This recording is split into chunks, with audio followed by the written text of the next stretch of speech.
Ya,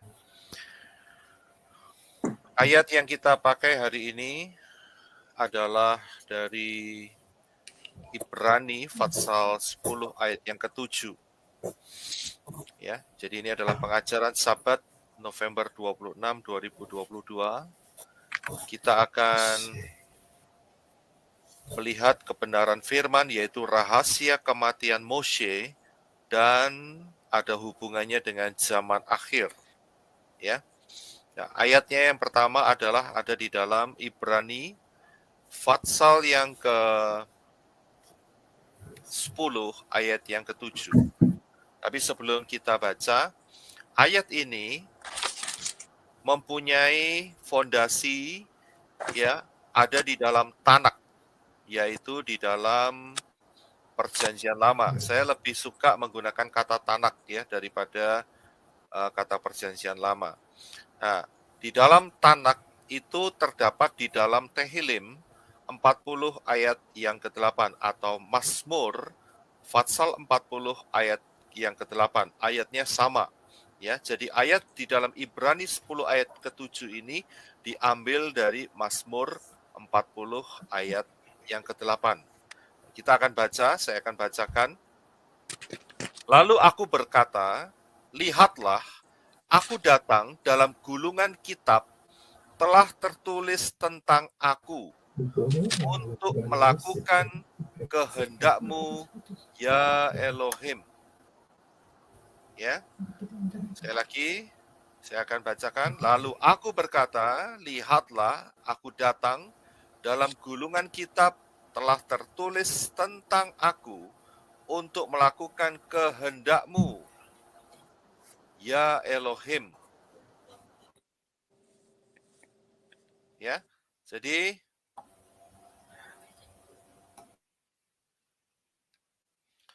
ayat ini berkata bahwa Yeshua itu, kisah daripada Yeshua itu terdapat di dalam setiap gulungan kitab, yaitu Tanak tadi. Di dalam Perjanjian Lama atau Tanak, ya. Jadi saya pergunakan kata Tanak, itu Yeshua itu muncul di dalam setiap kisah yang ada di sana. Memang tidak seluruhnya, akan tetapi ada kode-kodenya. Ya, nah ini kode-kode ini kita yang mau cari tahu, minta pimpinan daripada Ruach Yahweh Elohim, Roh Kudus, supaya kita dapat mengenal, mengerti, dan kita dapat menggali kebenaran firman ini sehingga ini akan mendatangkan berkat yang luar biasa dalam kehidupan kita. Ya, jadi di dalam gulungan Torah, Nevi'im, Ketuvim, Tanak, itu bercerita tentang Yeshua HaMashiach. Ya, tentang Yeshua HaMashiach. Dan kita harus tahu juga, mengerti bahwa Yeshua dan Yahweh itu satu adanya, bukan dua, tetapi satu. Ya, jadi jangan pernah tertipu dengan pengajaran yang mengatakan adanya Trinitas. Ya, itu pengajaran salah, tidak berpola di dalam kebenaran firman. Jadi yang benar adalah Yahweh menjadi manusia dan menjadi serupa dengan manusia, dan manusia itu bernama Yeshua HaMashiach. Ya, di lain waktu kita akan lebih mendalami. Tapi hari ini kita akan belajar mengenai bahwa Yeshua ya itu ada di dalam kisah-kisah daripada Tanak tadi. Ya, jadi Yeshua adalah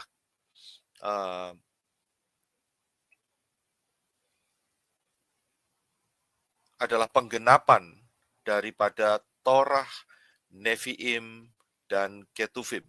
Ya, jadi kalau saudara melihat, kalau membaca, saudara bisa minta pimpinan Ruach Yahweh Elohim, dan saudara akan dapat melihat bagaimana Yeshua ada di sana. Sidik jarinya ada di dalam Tanak, ada di dalam Torah, Nevi'im, Ketuvim.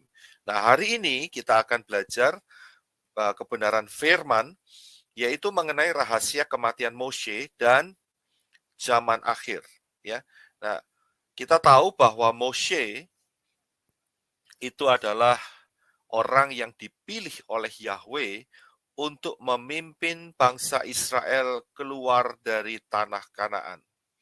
Akan tetapi, ada satu peristiwa di mana Moshe saat itu dia tidak taat akan perintah daripada Yahweh, yaitu saat itu Yahweh berkata untuk dia berbicara kepada gunung batu supaya mengeluarkan air, akan tetapi karena dia emosi, maka dia pukul gunung batu itu, ya, sehingga gunung batu itu tetap mengeluarkan air, akan tetapi resikonya Moshe tidak diizinkan untuk masuk ke dalam tanah perjanjian.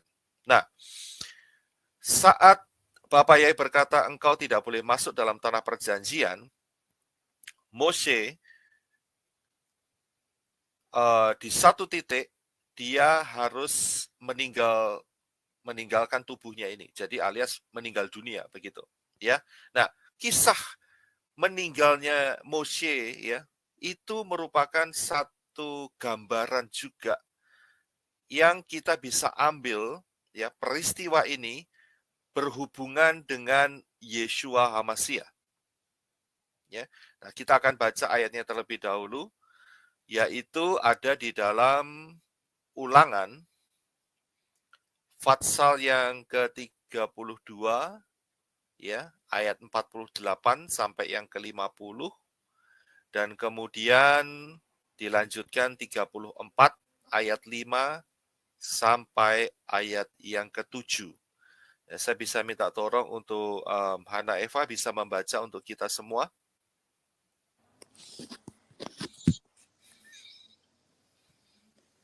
Pada hari itulah juga Yahweh berfirman kepada Musa, naiklah ke atas pegunungan Abrim, ke atas gunung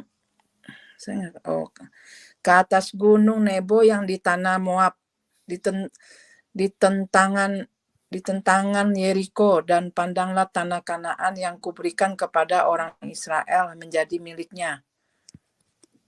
Kemudian engkau akan mati di atas gunung yang akan kunaiki itu, supaya engkau dikumpulkan kepada kaum leluhurmu, sama seperti Harun kakakmu sudah meninggal di gunung Hor, dan dikumpulkan kepada kaum leluhurnya. Lalu matilah Musa, hamba Yahweh itu, di tanah Moab, sesuai dengan firman Yahweh. Dan dikuburkannya lah dia di suatu lembah di tanah Moab, di tentangan Bet Peor, dan tidak ada orang yang tahu kuburannya sampai hari ini. Musa berumur 120 tahun ketika ia mati. Matanya belum kabur dan kekuatannya belum hilang. Iya, terima kasih. Ya, sama-sama Pak. Jadi peristiwa ini di mana akhir daripada hidup daripada Moshe yang berusia 120 tahun. Ya, 120 tahun. Dan Bapak Yahweh sendiri yang menguburkan Moshe saat itu. Nah, kisah ini setelah kematian daripada Moshe ada satu peristiwa, yaitu di mana bangsa Israel dipimpin oleh Joshua. Ya, dipimpin oleh Joshua untuk masuk ke tanah Kanaan. Ya. Nah, peristiwa kematian Moshe di Gunung Nebo dengan digabungkannya dengan peristiwa bangsa Israel yang dipimpin oleh Yosua untuk masuk ke dalam tanah Kanaan, itu merupakan sebuah lambang, sebuah kisah ya, di mana yang bisa dihubungkan dengan kematian Yeshua di atas gunung. Dan nantinya akan Yeshua lah yang akan memimpin umat manusia yang mau dipimpin untuk masuk ke dalam tanah perjanjian. Ya, dalam hal ini tanah perjanjian ini yaitu merupakan gambaran daripada kerajaan 1000 tahun. Ya, jadi begini, melihat sebuah peristiwa itu bisa dari beberapa sudut. Ya, ada yang berkata tanah Kanaan itu bukan sorga, bisa seperti itu, tergantung dari sudut mana kita bisa memandang. Tapi kita juga bisa mengatakan bahwa tanah Kanaan itu adalah Shamayim. Ya, saya tidak pakai kata sorga, tapi Shamayim. Atau juga bisa dikatakan tanah Kanaan itu bisa mengidentifikasikan juga atau gambaran daripada kerajaan 1000 tahun. Jadi tergantung dari sudut mana kita bisa melihat. Nah, seringkali orang kacau pikirannya di sini kalau tidak ada pimpinan daripada ruah Yahweh Elohim dan berfondasikan kepada pola Ibrani yang benar. Ya, inilah bahayanya pengajaran Yunani. Jadi bisa diacak-acak di situ. Nah, kita akan kembali ke pola Ibrani sehingga kita bisa melihat di dalam peristiwa ini Kanaan merepresentasikan kerajaan 1000 tahun. Bagaimana kita bisa tahu? Coba kita akan pelan-pelan ya, kita akan lihat ayat selanjutnya, yaitu peristiwa di mana Joshua itu memimpin bangsa Israel masuk ke dalam tanah perjanjian, tanah Kanaan. Ya, jadi di dalam peristiwa di mana Yosua memimpin bangsa Israel menuju Kanaan, ini ada kode-kode yang Bapak Yahweh berikan dalam hidup kita untuk bisa mengerti. Yang pertama adalah Yosua itu artinya adalah Yahweh yang menyelamatkan. Jadi arti Yosua itu identik dengan Yeshua. Ya, seringkali ada banyak orang bertanya, kenapa kok enggak pakai Yosua, kok pakai Yeshua? Nah, memang secara arti kata Yosua dan Yeshua itu tidak ada bedanya, yaitu Yahweh yang menyelamatkan.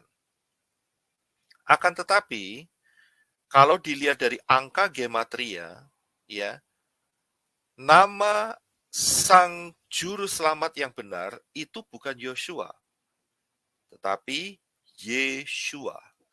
Karena apa? Karena angka gematrianya adalah 386. Dan total terakhir adalah kalau dijumlahkan, ya, itu adalah angka 8. Jadi Yeshua final ya, saya bilang final gematrianya itu adalah 8. Persis dengan Yahweh. Yahweh itu total angka gematrianya adalah 26. Ya. Nah, finalnya 2 ditambah 6 adalah 8. Juga Shem Elohe, ya, nama Tuhan. Itu angka gematrianya juga 8 finalnya. Jadi, kalau dilihat dari angka gematria, maka nama juru selamat yang mati di atas kayu salib dan bangkit pada hari yang ketiga, itu bukan Yosua. Jadi namanya adalah Yeshua. Ya. Nah, ada juga pengajaran yang mengatakan, oh namanya adalah Yahosha, Yahoshua, Yehusa.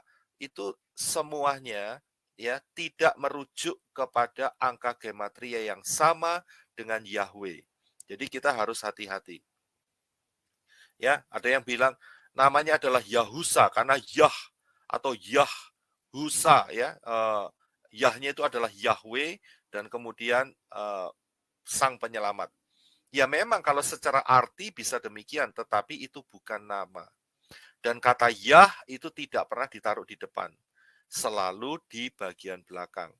Ya, misalnya Eliyah, ya, Abiyah, Haleluya. Ya, selalu Yahnya di belakang. Yah itu tidak pernah ditaruh di depan. Ya, jadi yang benar adalah Yeshua. Yod, Shin, Waw, Ayin. Ya. Jadi itu yang pertama. Jadi saat kematian Moshe yang memimpin orang Israel untuk masuk ke dalam Kanaan adalah Yosua. Itu identik dengan sebuah peristiwa, yaitu bahwa dengan kematian Yeshua HaMashiach di atas gunung, karena Moshe juga mati di atas gunung, maka Yeshua yang akan menuntun mempelai-mempelainya masuk ke dalam tanah perjanjian, yaitu kerajaan 1000 tahun. Ya, dan di sini kalau kita lihat di dalam Yosua 3 ayat 2 dikatakan setelah lewat 3 hari. Nah, ini ada kata 3 hari. Apa hubungannya? Saudara pasti ingat berapa lama Yeshua mati di atas saat mati di atas kayu salib sampai dibangkitkan, ada 3 hari, 3 malam. Jadi sebetulnya firman Yahweh itu punya pola ya yang sangat luar biasa dan punya kode-kode yang bisa menguatkan kita bahwa Yahweh itu betul-betul memberikan firman-Nya itu lengkap sekali. Jadi kita bisa percaya ya, dan Yahweh lah yang menyelamatkan kita. Dialah sang juru selamat hidup kita. Ya, jadi kita tidak ragu-ragu lagi, kita tidak mencari-cari lagi. Ya, kita tidak mencari mungkin di daerah kuil-kuil atau di daerah peribadatan yang lain, ya, juru selamat yang lain, tidak. Tetapi di dalam Yahweh ada keselamatan yang kokoh. Amin. Ya, jadi itulah kodenya. Dan kemudian kode apa lagi yang kita bisa lihat? Di ayat yang keempat dikatakan bahwa hanya antara kamu dan tabut itu ada jarak kira-kira 2000 hasta panjangnya. Ada kata 2000 di situ. Apakah ini sebuah kebetulan? Mengapa kok tidak 1000 hasta? Mengapa kok harus 2000? Antara orang Israel dengan tabut, jadi tabutnya harus memimpin di depan, harus ada jarak 2000. Kenapa tidak dikasih tahu sama Bapak Yahweh kepada Yosua saat itu? Kasih jarak 3000 hasta, atau 4000 hasta, atau 2500 hasta. Tetapi pola yang dipakai adalah 2000, angka 2000. Ini sebetulnya ada apa? Nah, jadi saya akan sedikit perlahan-lahan mengulangin. Jadi setelah kematian Moshe, bangsa Israel, ya, lihat kematian Moshe sebelah kiri, bawah, kemudian bangsa Israel dipimpin oleh Joshua masuk ke dalam tanah Kanaan, yaitu dengan jarak 2000 antara tabut dengan umat Israel saat itu, ya. Nah, ini merupakan sebuah gambaran. Saya akan berikan slide berikutnya, yaitu bahwa saat kematian Yeshua HaMashiach sampai kerajaan 1000 tahun, di mana Yeshua datang kedua kalinya sebagai raja, itu ada jangka waktu 2000 tahun.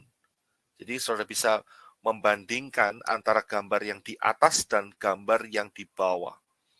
Ya, ini gambaran yang sangat luar biasa. Jadi Moshe mati di atas gunung Nebo, Yeshua juga mati di atas gunung. Ya, Gunung Moria. Dan kemudian umat Israel ada kata 3 hari, dan dari situ juga kita temukan bahwa kematian Yeshua adalah 3 hari, 3 malam.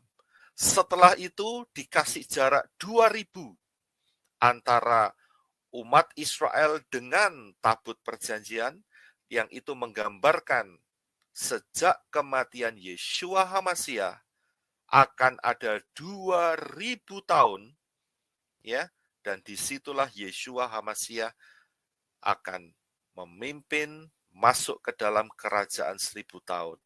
Yeshua akan turun ke atas bumi ini, ya, menjejakkan kakinya di Bukit Zaitun, ya, saudara bisa baca di dalam kitab Zakaria pasal 14. Saya coba lihatkan sebentar supaya tidak ada kesalahan.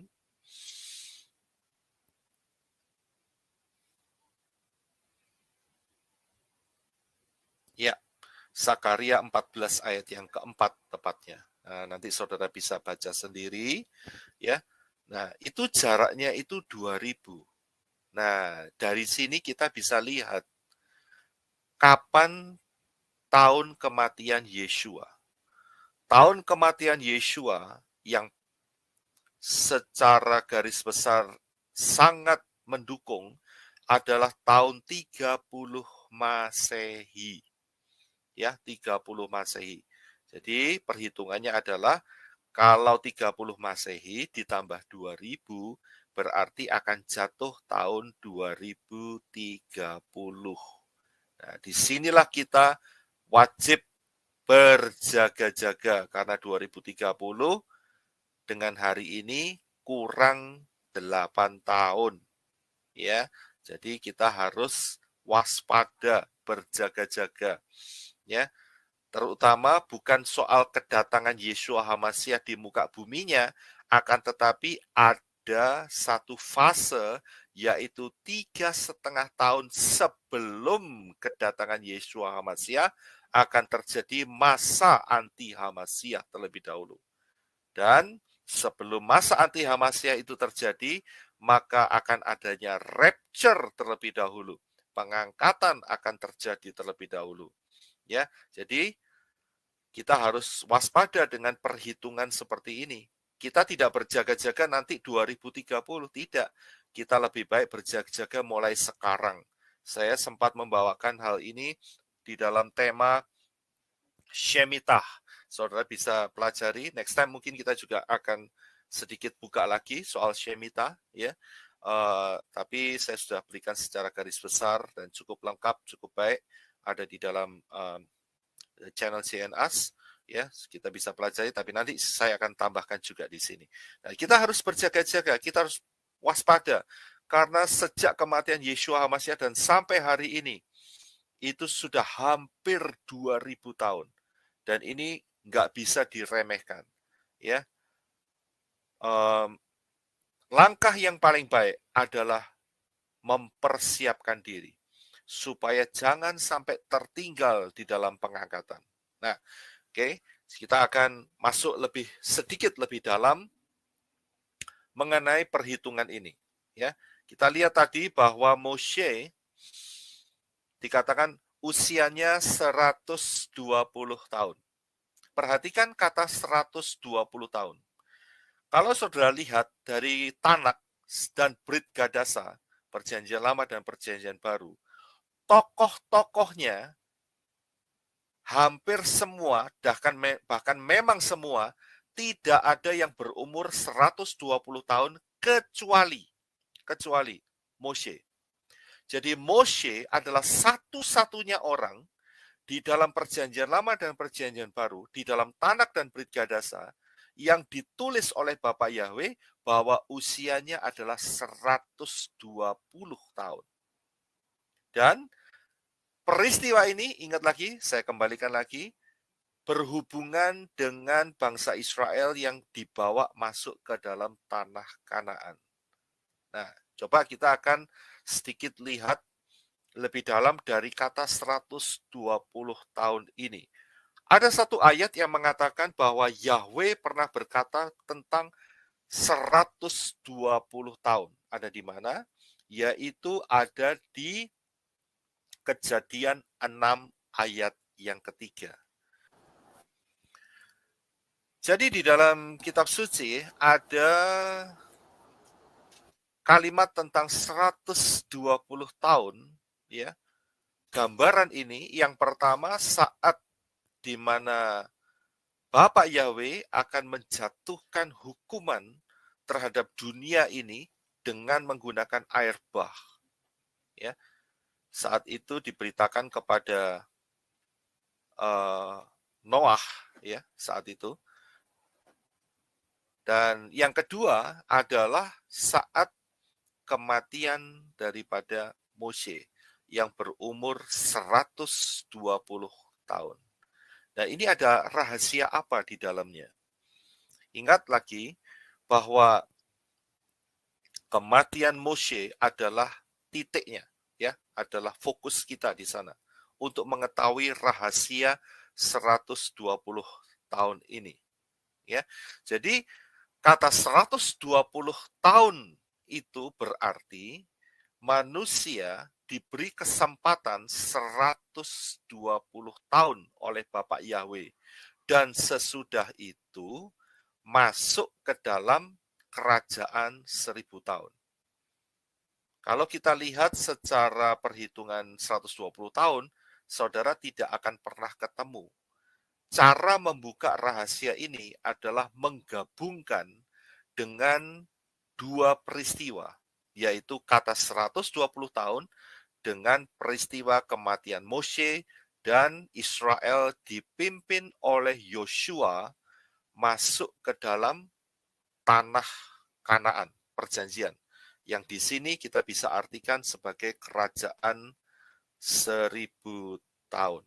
Jadi, untuk membuka kunci 120 tahun, kita harus memahami gambar ini. Bahwa Yeshua akan menuntun mempelainya masuk di dalam kerajaan 1000 tahun. Dan kalau kita lihat, kerajaan 1000 tahun itu adalah prinsip Yobel. Ya, prinsip Yobel, kerajaan 1000 tahun ini.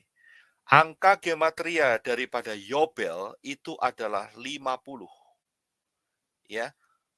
Dari kalau saudara kepingin lebih dalam, ini adalah pola Shemitah. 7 kali 7 Shemitah, ya, 49 tahun, dan ditambah 1, dan total adalah 50, itulah angka Yobel. Angka Yobel ini juga berhubungan dengan angka Shavuot. Ya, angka Yobel juga berhubungan dengan angka Shavuot. Shavuot itu Pentakosta. Jadi Pentakosta itu adalah Yobel secara spirit buat mempelai Yeshua HaMashiach. Ya, tetapi kerajaan 1000 tahun adalah Yobel secara fisik karena Yeshua HaMashiach memerintah sebagai raja selama 1000 tahun. Nah, kalau kita gabungkan antara 120 tahun masa manusia dengan Yobel, ya, jadi harus ada 50, atau gini ceritanya. Jadi harus ada Yobel itu harus ada 120 kali, maka akan terjadilah yang namanya kerajaan 1000 tahun. Jadi kalau 120 dikali 50, maka totalnya adalah 6000. Ya. Ini adalah angka gematria rahasia Bapak Yahweh. Ini bukan cocokmologi. Dan ini terbukti. Kalau kita lihat di dalam slide ini, saudara akan lihat kejatuhan manusia adalah tahun 3970 sebelum Masehi. Itu yang paling kiri ya. Itu yang paling kiri. Dan kemudian kalau itu ditambah 6000, maka tambah saja pakai kalkulator. Kita akan temukan tahun 2030. Ya. 2030 adalah titik di mana kedatangan Yeshua HaMashiach menjejakkan kakinya di atas menjejakkan kakinya di Bukit Zaitun, dan setelah itu masuk di dalam pemerintahan kerajaan 1000 tahun. Ya. Ada yang mau coba hitung? Ini mic-nya sudah saya buka semua. Apa? Hitung mana? 2030. Ya, 3970 sebelum Masehi itu berarti minus, ya. 3970 itu sebelum Masehi berarti minus 3970. Kalau ditambah 6000 akan keluar angka 2030. Tepat ya? Tepat sekali. Tepat sekali, sangat-sangat tepat sekali. Ya.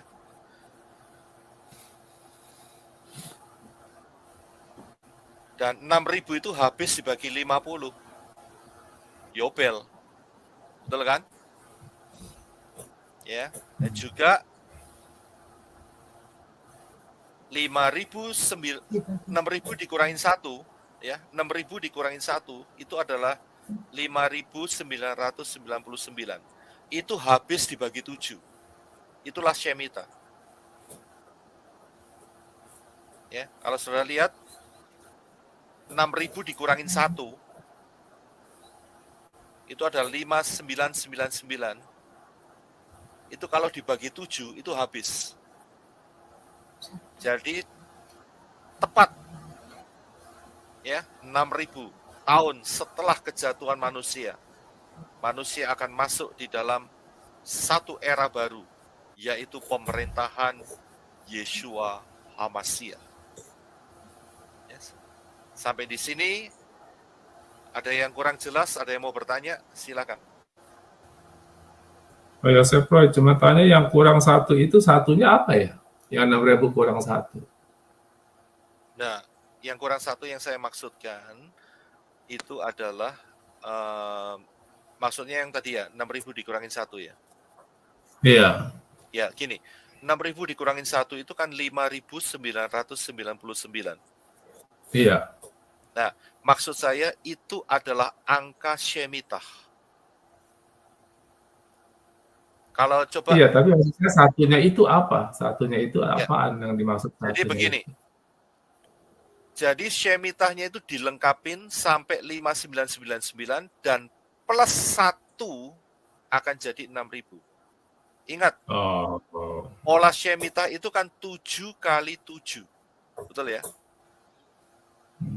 7 kali 7 adalah 49. Ya. Tahun yang ke-49 itu bukan Yobel, tetapi kalau ditambah 1, 50 itu jadi Yobel. Itulah pola Yobel. Oh iya. Paham ya? Iya. Oke. Ya. Itu luar biasa di situ. Perhitungannya daripada gematrianya Bapak Yahweh. Ya, jadi 5.999 itu adalah bukti bahwa itulah Shemitah. Plus 1 jadi 6.000.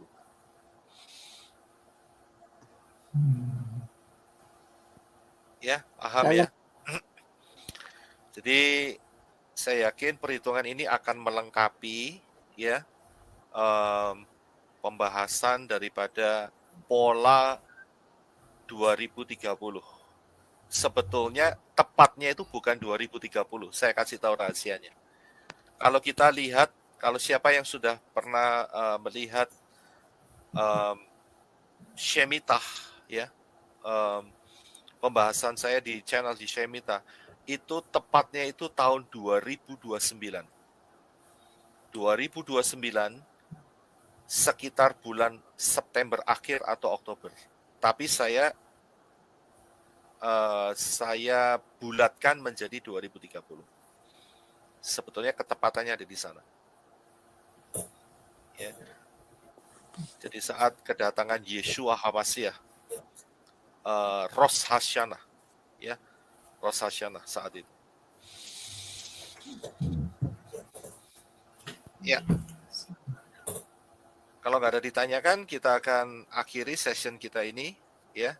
Nanti kita akan lanjutkan lagi, dan saya yakin ini akan menjadi berkat untuk mempelai Yeshua HaMashiach di mana saja yang mendengarkan ya atas ministry ini, sehingga saudara-saudara pun juga menjadi berkat yang luar biasa. Ya, haleluya.